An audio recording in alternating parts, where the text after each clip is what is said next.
Dahil pa rin sa masamang panahon, nalubog sa baha ang ilang bahagi ng Mindanao. May nasawi pa ng mabagsakan ng nabuwal na puno.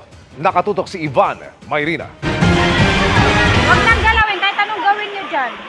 Tulong-tulong sa paglimas ng baha ang mga estudyante sa paaralang ito sa Palimbang, Sultan Kudarat. Ay sa isang guro, wala pa isang oras ang ulan nang pasukin na ng baha ang ilang classroom, kaya napilitan silang itigil ang klase.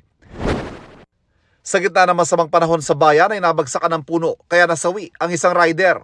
May mga tinamaan din ng kawad ng kuryente. Sumubay naman sa ulan ang malakas na hangin sa bayan ng Esperanza kahapon.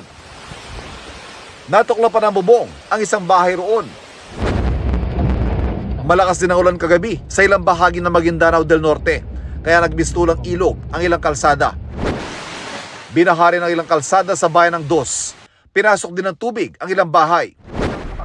Maging sa Bulacan, bumaha sa ilang bayan dahil sa magdamag na ulan na sinabayan ng high tide.